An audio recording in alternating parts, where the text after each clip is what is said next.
அம்மன் அருள் TV நேயர்களுக்கு ஜோதிடர் வளர்கண்ணனின் வணக்கங்கள். இன்னைக்கு நாம ஒரு சிறப்பான ஓர் ஆலயம் குறித்து காணவிருக்கிறோம். அந்த ஆலயம் எப்படிப்பட்ட ஆலயம்?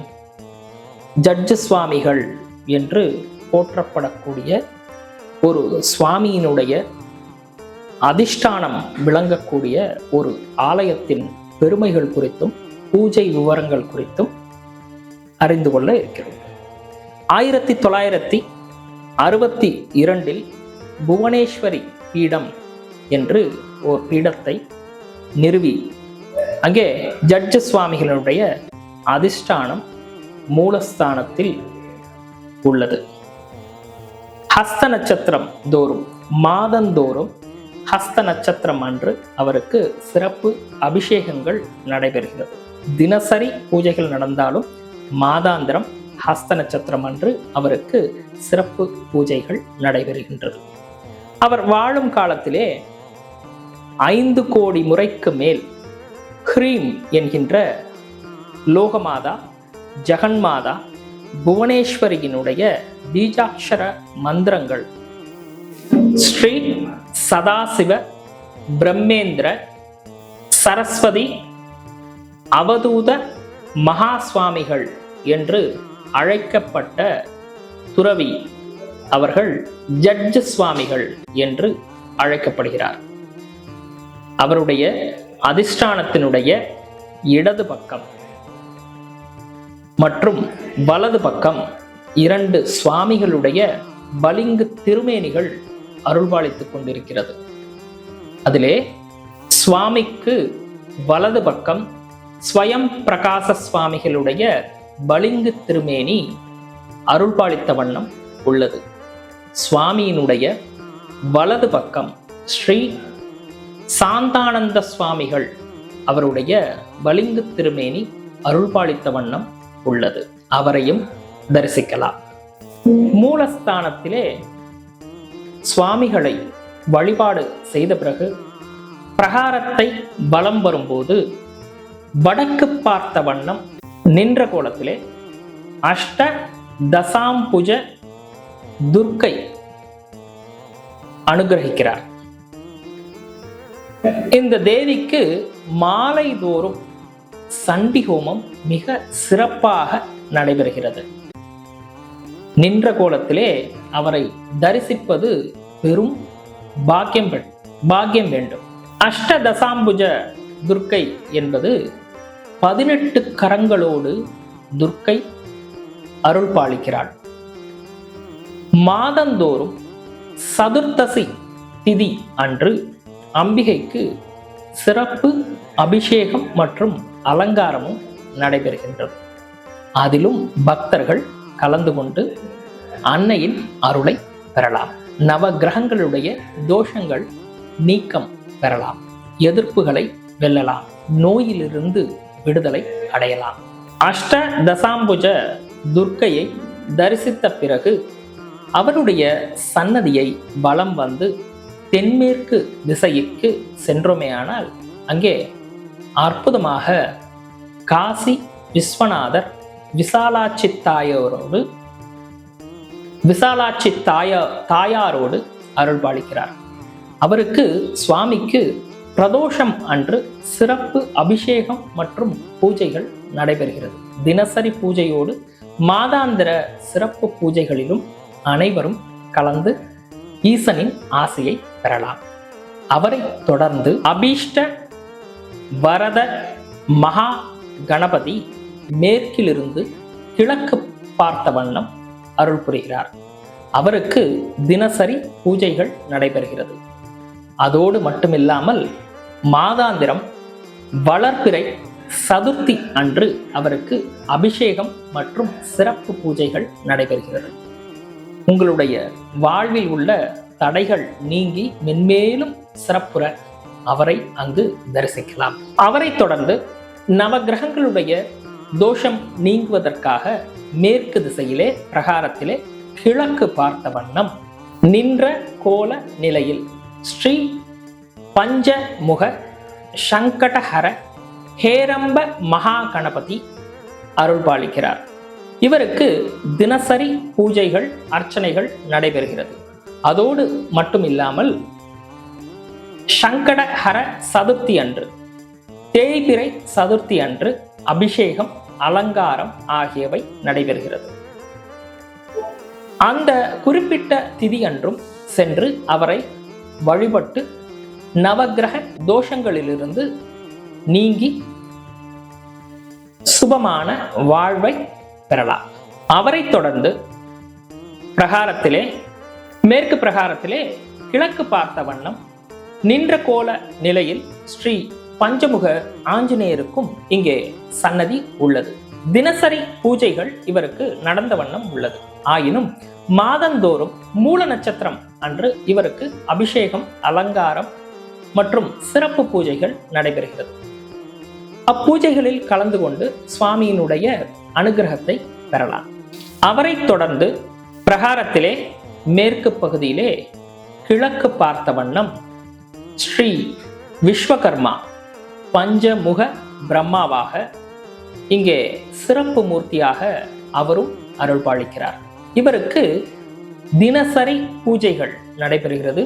அதோடு ஒவ்வொரு தமிழ் மாதத்தின் முதல் புதன்கிழமை அன்று இவருக்கு சிறப்பு அபிஷேகம் மற்றும் அர்ச்சனை அலங்காரங்கள் போன்றவைகள் நடைபெறுகிறது.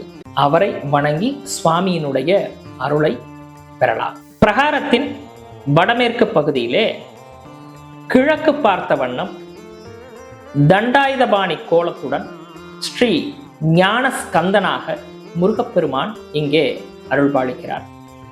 அவருக்கு தினசரி பூஜைகள் நடைபெறுகிறது.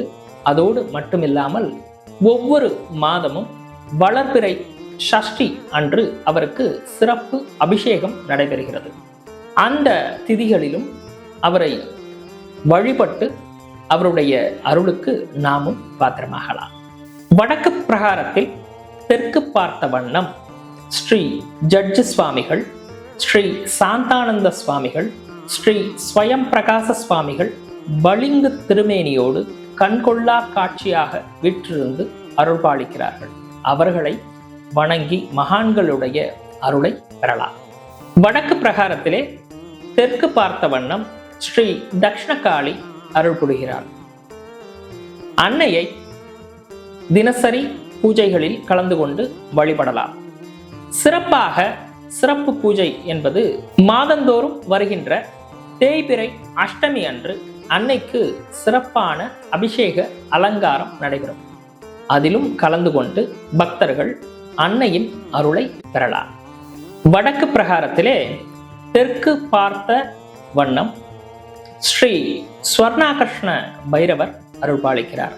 அவரோடு தட்சிணாமூர்த்தி சுவாமிகள் அருள் பாலிக்கிறார்கள். அவரோடு மருத்துவத்திற்கு உகந்த தேவதையான ஸ்ரீ தன்வந்திரி பகவான் அருள் பாலிக்கிறார். இங்கே உள்ள இந்த 3 சுவாமிகளுக்கும் தினசரி பூஜைகள் நடைபெறுகிறது. சிறப்பு பூஜையாக ஒவ்வொரு தமிழ் மாதமும் முதல் வியாழக்கிழமை அன்று தட்சிணாமூர்த்திக்கு அபிஷேகம் மற்றும் அலங்காரம் நடைபெறுகிறது. அத்தினங்களில் கலந்து கொண்டு சுவாமியினுடைய அருளால் கல்வி முதலிய ஞானம் தொடர்புடைய விஷயங்களில் சிறந்து விளங்கலாம். ஆலயத்தினுடைய வடகிழக்கு மூலையிலே தெற்கு பார்த்த வண்ணம் தர்மசாஸ்தா அருள் புரிகிறார். தினசரி இவருக்கு பூஜைகள் நடைபெறுகிறது. மாதாந்தோறும் உத்திர நட்சத்திரம் அன்று இவருக்கு அபிஷேகம் அலங்காரம் மற்றும் சிறப்பு பூஜைகள் நடைபெறுகிறது. புதுக்கோட்டையினுடைய காவல் தேவதையாக இருக்கக்கூடிய பொற்பனை முனீஸ்வரர் கையில் கதையுடன் கம்பீரமாக மேற்கு பார்த்த வண்ணம் கிழக்கிலே அருள் புரிகிறார். அவரையும் வணங்க மிக சிறப்பு. ஆலயத்தினுடைய கிழக்கு பிரகாரத்துக்கு நம்ம வந்துட்டோம். கிழக்கு பிரகாரத்துல ஒரு அழகான மண்டபம். அந்த மண்டபத்துல மத்தியில சிவரூபமாக இங்கு அருள்பாலிக்கக்கூடியவர் யார் தெரியுமா? ஸ்ரீ கைவல்யானந்த சுவாமிகள் மேற்கு பார்த்த நிலையில் அருள்பாலிக்கிறார்கள். அவரையும் தரிசனம் செய்யலாம். ஆலயத்தினுடைய கிழக்கு பிரகாரத்திலே மற்றுமோர் சிறப்பான குருமார்களை தரிசிக்க இருக்கிறோம். அவர்கள் யாரென்றால் ஷண்மத ஸ்தாபகரான ஸ்ரீ ஆதிசங்கரர். அவருடைய பலிங்கு திருமேனி இங்கே அருள்பாலித்த நிலையில் உள்ளது. அவரைத் தொடர்ந்து ஸ்ரீ தத்தாத்ரேயர் மற்றும் ஓங்காரானந்தா சுவாமிகள் ஆகிய மூவரையும், 3 மகான்களையும், ஆன்மீக உலகத்தின் வழிகாட்டிகளாக திகழ்ந்த இம்மூவரையும் ஒரு சேர இங்கே தரிசிக்கலாம். கிழக்கு பிரகாரத்திலே அனைவரையும் தரிசித்து மீண்டும் மேலே படியேறி செல்வோமேயானால் ஜட்ஜு சுவாமிகள் அவர்களுடைய இடது பக்கம், அதாவது வடக்கு திசையிலே தெற்கு பார்த்த வண்ணம் சுவாமிகளால் 5 கோடி முறைக்கு மேல் ஹ்ரீம் என்கின்ற மந்திரம் பிரதிஷ்டை செய்யப்பட்ட லோகமாதா, ஜெகன்மாதா என்று அழைக்கப்படுகின்ற புவனேஸ்வரி அம்மன் இங்கே அருள்பாலித்த வண்ணம், மக்களுக்கு தரிசனம் தந்த வண்ணம் உள்ளார். ஜட்ஜு சுவாமிகளுடைய இடது பக்கம், அதாவது வடக்கு திசையிலே தெற்கு பார்த்த வண்ணம் 2 காவலர்கள். யார் அந்த காவல் தேவதைகள்?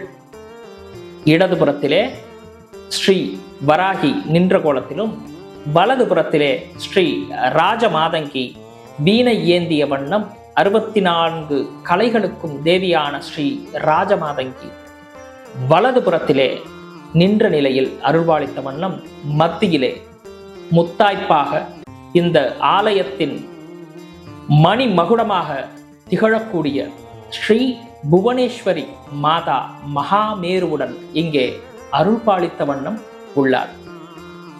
மகாமேருவிற்கு தினசரி அபிஷேகம் மற்றும் வாசனை மலர் கொண்டு அர்ச்சனை மற்றும் முத்ரா பூஜை ஆகியவை அங்கு உள்ள ஆச்சாரியர்களால் தினசரி நடத்தப்படுகிறது.